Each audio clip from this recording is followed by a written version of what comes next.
So my name is Toni Sharp and I work with HolidaysPlease. I'm a home worker and I'm self-employed and I have the best job in the world because I get to send people on adventures and allow them to tick items off their bucket list, enjoy precious moments. So for me, holidays and travel are so important, and you learn so much about your life and yourself.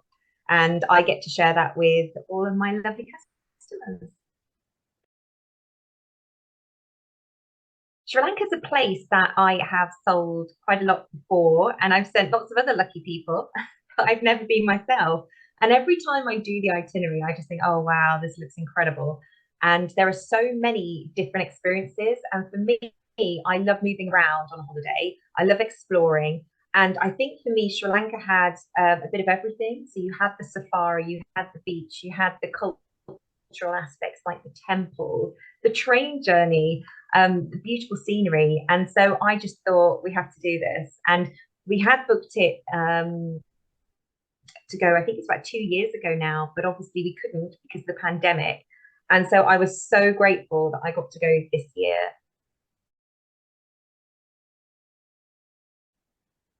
Oh my goodness, I could list so many items and activities and excursions we did because we just had the most incredible time. But going right back to when we arrived, we stopped in Colombo for a couple of nights.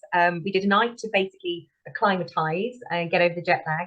And then the next day we did a tour in the morning and a food tour in the afternoon. And a lot of people missed Colombo out, but I was keen to explore it. And one of the first highlights was the food tour that we did. So for me, I'm a foodie. I love exploring countries, destinations by the food, and you learn so much. And we had an amazing guide who spent 5 hours with us, and we were in Wow. a tuk-tuk. We were sipping Sri Lankan tea. We were in the hub of things and in the heart of things. I'm a vegetarian as well, but that wasn't a problem at all. We sourced meat dishes, veggie dishes, and everyone was amazing and kind to us. So that was my first highlight. And then the second, we were incredibly lucky to see a leopard in Vilpatu. And we did it within 2 hours of setting off on our safari. And Wow. everyone, how lucky are you seeing a leopard within 2 hours? And the best part was he had his back to us and then he just turned around and showed his face and looked right at the camera. And I had the binoculars, my husband had the camera, and you could just see the leopard eyeballing us, really. And that was incredible. I don't think I'll forget that. And then Sigiriya in the rain. Ah. I mean, obviously, Sigiriya is an incredible experience, and you feel it's quite treacherous in places, and it feels a little bit unsteady with the staircase on the edge of the rock.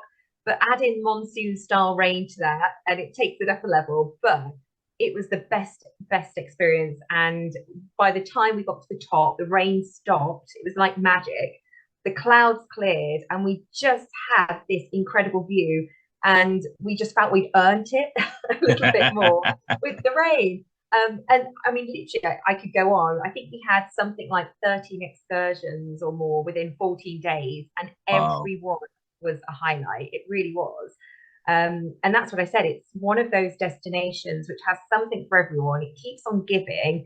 Every day, it's like, wow, this is amazing. And you don't have a down day. There's no dull day. There's no day where you think, oh, that was a shame, or that was a letdown, because everything was just so good. It was all such a positive experience. Smaller hotels on the whole, which I prefer because it gives you that connection to your destination. Sometimes if you stay in the bigger hotels, you could be anywhere in the world. And you don't get as personal service, which we did everywhere we went. So one of my first highlights, the one that springs to mind immediately, is Kalandura Retreat, which is near Dambula, because we arrived and it was just such a vast property. So you almost driving through the paddy fields to get to reception, and you think, is this right? Have we turned up at the right place? And then it's got these gorgeous buildings speckled around the property, floor to ceiling glass, like really architecturally brilliant. And they've actually won awards.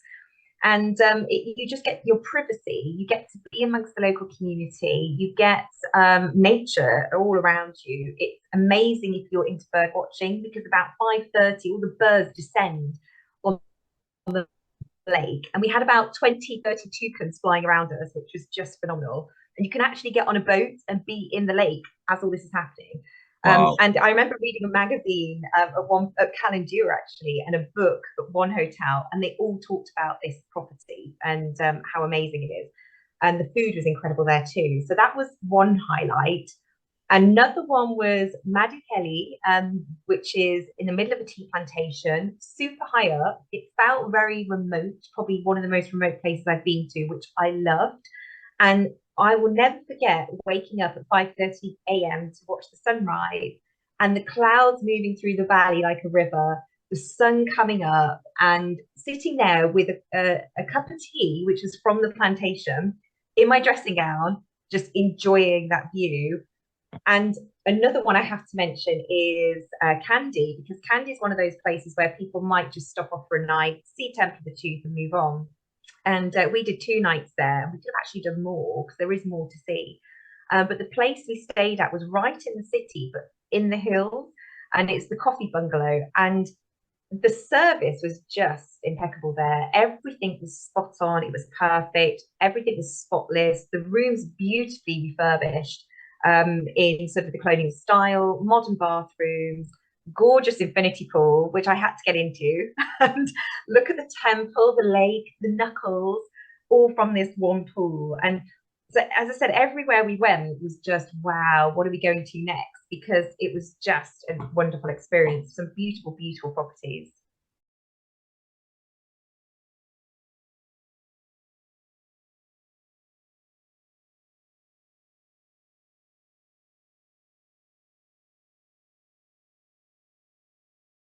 That is the worst thing to do, is not to visit, because people are so in need of tourism right now. And in terms of what we experienced when we were there, security wise, I don't think I've seen so many security forces, police, etc., out on the streets around airports.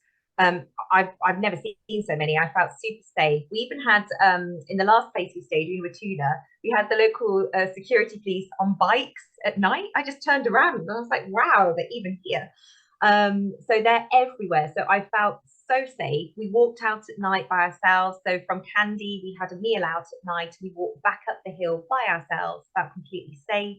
In terms of the fuel, the way it's working at the moment is there are rations in place for tourist vehicles, because tourism is so important to get the economy running again. They have special allowances for fuel. We did have power cuts most of the time, most days, but they were very, very, very short. Literally, it was like someone had turned the light off and on again, because they have generators.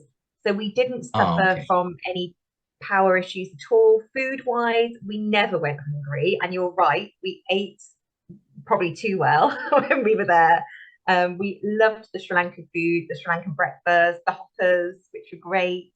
And so there was no issue with food shortages. Occasionally, there might have been one thing off the menu, so we've run out of this, as you would get in any place in the world.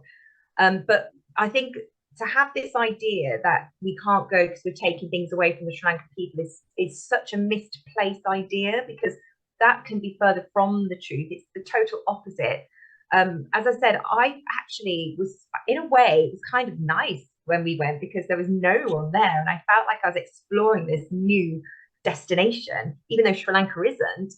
But obviously, I don't want it to stay that way, because I think it's so important to share Sri Lanka with the world, and for people to go now before it gets massively busy again, because it's a gem, and it needs to be shared with the world, and you need to go to support Sri Lanka and don't stay away.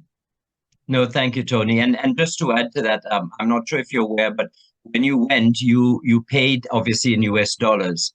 And so your US dollars was used to buy the fuel in US dollars. And what that does is it allows us to then re-import more fuel. So not only are you not taking away from the Sri Lankan people, but our issue is not that we don't have money, we don't have foreign currency. And so it allows us, so whenever you go, you're not only buying fuel for yourself, because obviously you're taxed, you're not buying it at cost, you're buying it at profit. So that money goes to buy fuel for the people. And in terms of revenue, tourism is one of our largest tourism income earners. And by visiting and staying in hotels and eating more and going to restaurants and bars and shopping, I can see a little bag of your shopping in the background there from Adul Kale. You're buying things for effectively in US dollars, because you've converted your currency, which is then giving us US dollars, which is then helping us solve our own problems, which is great. But Toni, you've always been an amazing supporter of Sri Lanka, of myself over the years. And we really want to thank you for coming to Sri Lanka. And on behalf of the Sri Lankan tourism industry, I want to assure you that we're ready, we're excited, and send us as many as you can, and we will look after them all. So thank you so much. I want to say Ayubowan and Vanakam. Thank you. Ayubowan, thank you so much. Thank you.